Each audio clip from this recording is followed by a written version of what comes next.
What's up, everybody? It's your boy Digital Kevin. Today we're taking a look at some tech items. Again, it's my Tech Rewind segment where we're going to be looking at everything media and everything marketing that has happened this week. So it's a Christmas week. However, that doesn't stop new and innovative articles coming out every single day. So let's get into the news and check out what we have this week for the Tech Rewind. So let's go ahead and take up my screen. And I'm not sure if you saw this, but DJI actually got blocked by the United States and added to that economic blacklist. And this might actually affect availability of DJI products in the future. There's not a lot known about the economic blacklist right now, but it is concerning because DJI is, my preferred drone of use. And I'm sure a lot of you guys really enjoy DJI products as well if you're in the creative and media world. So if you are looking to buy a DJI product, hey, it might be time to snag that while you can before this economic blacklist affects the DJI product list in general. So this is a little concerning. Just because, hey, DJI is one of those great companies. And they, hands down, they make the best drones. But yeah, according to Bloomberg, it says the DJI drones are reportedly being used to survey certain groups. And I believe that is part of the reason for the ban.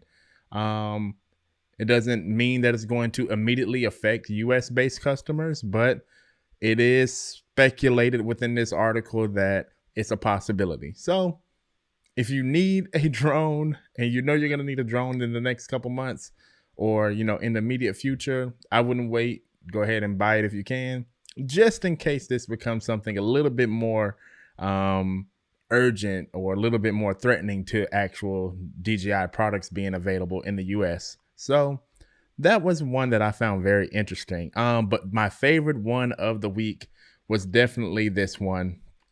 And what do we have? We have that Apple Pro RAW versus JPEG. And basically, Apple has now given us access to the ability to shoot RAW photos on our iPhones. And a lot of people that might not know what a RAW photo is, I'm going to let you know what that is. So a RAW image allows you to change every aspect of that image. It's the original data. So you're able to change the highlights being the brightest parts of the image and tone them all the way back down. So if you're overexposed, maybe the image is too bright, you can actually bring all of that back down without losing too much quality.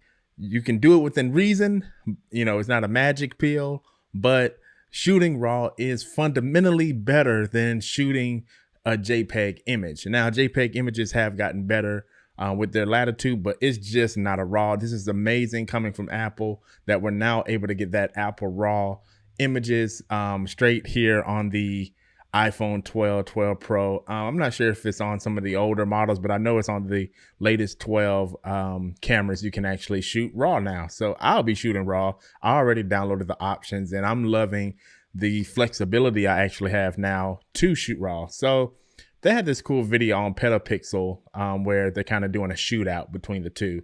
I wouldn't really expect there to be a difference in the quality of the image because it's still the same sensor, and shooting it raw doesn't really affect the quality of the image. It's just more about what you can do in post. So if you want to check out that full article, Petapixel has a whole video up and everything about it. And hey, it's a really innovative treat that I believe that everybody should just add to their phone. You might as well just get RAW. You'll learn how to shoot RAW and you'll get all this dynamic range, which just means you can pull shadows and highlights a lot better. And you can fix images that were ordinarily unfixable because they were too dark or too bright. So amazing features coming out of Apple right now. And I felt like that was kind of like the news of the last 10 days was that for me. But let's move it on along. And I saw this patent come up, and it's a Canon patent to replace the shutter button with some form of a touchpad. It looks very interesting by the diagram. You have a touchpad surface instead of having the physical trigger button. So it's a much larger button. So I'm not sure, maybe there'll be touch gestures allowed on that touchpad for the trigger of the camera, but it is very innovative and it's very reminiscent of the touchpad that they had on the EOS R when it came out. And I'm wondering, are they just trying another stab at it? Because people didn't like the EOS R's bottom slider, back of the camera, touchpad slider. I liked it. I mean, maybe I'm just different, but I like it. It allows me to change my ISO and stuff really quickly. But a lot of people didn't like it. So I'm hoping if they really go full force with this new touchpad design on a DSLR mirrorless camera, that it's going to be great. That I'm hoping it's going to be great. It's going to be innovative, and it's going to be something that we can actually use as creators and as artists and as business owners. And it's just going to level up the game of photography in a new and unique way. So hopefully that goes well for them this time with this touch technology that they're trying to do.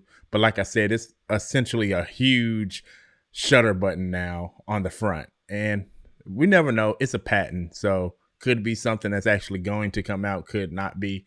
You can check out that article on SLR Lounge. They had a wonderful article about it, and we'll just have to see on the future if they actually are going to be replacing that shutter button for a touchpad shutter button, which I don't know. They could not. But moving on along, we're going to go straight into marketing. And one of the coolest things I saw was that Google is actually utilizing augmented reality now. And augmented reality is the future. I said it early 2020 that augmented reality was going to take over. I think some things probably got slowed down with how the year kind of developed with, just life. However, augmented reality is still here to shine. Google uses the augmented reality to let users try on cosmetic products. So what we have here is L'Oreal, MAC Cosmetics, Black Opal, Charlotte Tilbury, or Tilbury, however you say that. And they're all essentially been giving access to try this new try on your makeup style augmented reality of different shades of makeup and other varieties of that style of makeup. You can tell I don't know anything about makeup, but basically you can check out different makeup shades on different skin tone types and really just get an actual better representation of what that might look like on your skin type.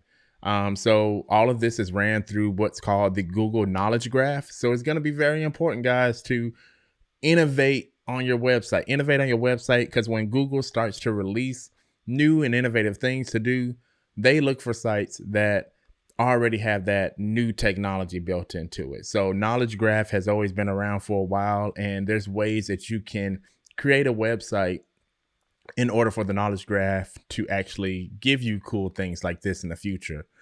There's so many different examples of that, but yeah, this is pretty cool. I'm all for this new shopping experience where the discovery feed of the Google search will become this tool that allows you to really know what you're getting. And I think people will really appreciate it a lot more than usual. I imagine this is going to be great with cars. I imagine this is going to be great, with just maybe even florist, some kind of way you can probably maybe make your own set of floral arrangements and swipe it over. I don't know. This augmented reality is just getting started. And over the next couple of years, I have no doubt that it's going to become just a great tool for marketers and something that we're all going to have to deal with for better website building and just, being smart about it. So this is something you're going to want to look out for if you're in the business world and you have a product that you think would serve from augmented reality.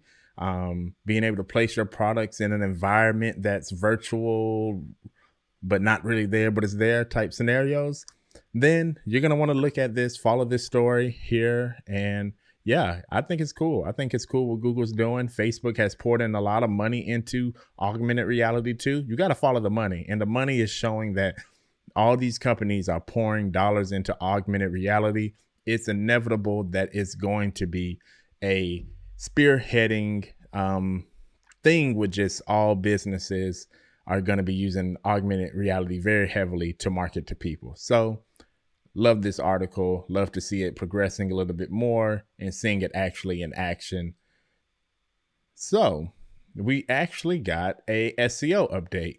So if you don't know what SEO is, because I always like to try to make these conversations as not as technical, but I always want to try to explain things as I can for both sides of the fence, for both types of people. Sorry. And what SEO is search engine optimization, and it helps you rank #1 on Google. So when people search for whatever the product they are looking for, SEO helps you rank #1, helps your website rank #1. So basically, this article is just saying that the Google Search Console, which allows you to send your website to Google, they have now allowed us to request indexing. And what that means is they've allowed us to submit our website again, because for some reason there was a issue and they removed that ability. So we were kind of at the mercy of the Google bots scrolling the internet and finding your website, and you had no control over actually submitting. You could still make what's called a webmaster account and you could still submit your sitemap, but you couldn't submit new pages that you had created very easily. So it wasn't easy to just request another scan of your website by the Google bots. So now this has given us a little bit more latitude, and it's really great to have that back.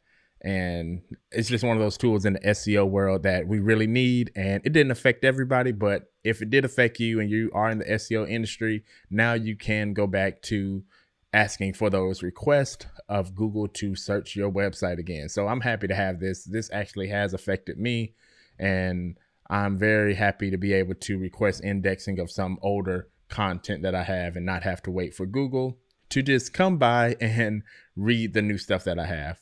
So lastly, we're in the holidays. It's kind of late, but I saw this list, best gift ideas for photographers. I figured I'd look at it and, help you guys out.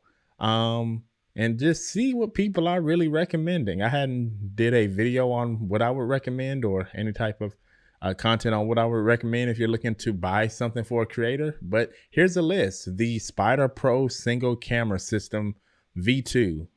Basically, it's a go-to alternative to camera straps for over a decade. This system takes the weight of your camera off your back or shoulder and gives you quick access to the camera. Basically, it's a strap that you connect to your belt. I have had it before. I do not like it. So unfortunately, if you want to get it and you think it's cool, get it. I didn't like it. I much prefer the holsters that you kind of put over your shoulder. Those are a little bit better for photographers, but the little side strap is cool. It's just like I felt all the weight on my hip. So the Spider Pro single camera is only $150.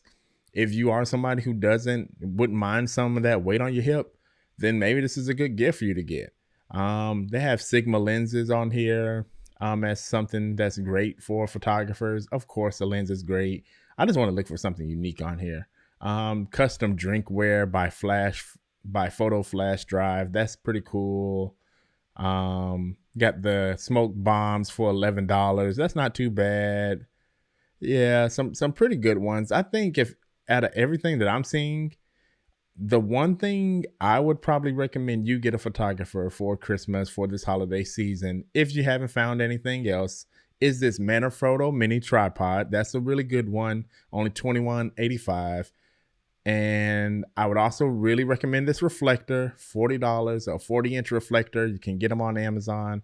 Those are really, really great. The cleaning kit, that's really good. That's a really good gift to give a photographer.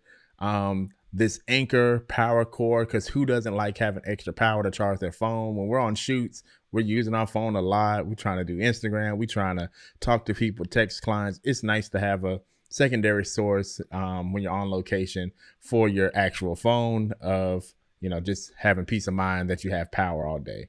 And then again, I think the other two that I really like on this list, yeah, I'd agree. The Spider Pro hand strap is really cool. It's a strap that you put on your hand and it just gives you extra security and you feel less of the weight of the camera on you. So it's essentially a strap that goes around your wrist and it goes over the top of your knuckles a little bit and you're allowed to kind of get a better grip and stability off of it. So I really like that one. And lastly, the Joby Gorilla Pod. I'm using it right now. I love it and it's my go-to vlogging setup as well. And you can't beat it. It's a Gorilla Pod and it's handy. You can walk around with it and, you know, mount your camera to it and it will provide a stable ground for your camera to be on, and you'll be able to kind of push the camera away from you so that you can get all of your face in the shot, or put it on a tabletop really quick without having to just put it on the ground. This is more of a videographer's tool, but yeah, I think those are pretty cool. They have a lot of more on here. Like the mag mod. The mag mod is really popular. I really agree with that. That's an awesome gift for a photographer. And the DJI Osmo 4, that would probably be my last and final recommendation this year. If you know somebody who might not have a camera and they want to get into filming, or maybe they're in a creative industry, or maybe they're just an entrepreneur and they want to record some videos, the DJI Osmo 4 is the go-to gimbal for your phone. And that will allow you to create these really smooth videos that you just can't get by just holding your camera. Now, the iPhone 12 Pro is really good at stabilizing, but this is really cool to have, and I would highly, highly recommend it. So that is my time today. I appreciate you guys being here for the Tech Rewind this week. And until next time, everybody, you have a blessed holiday season, and I'm out. Peace.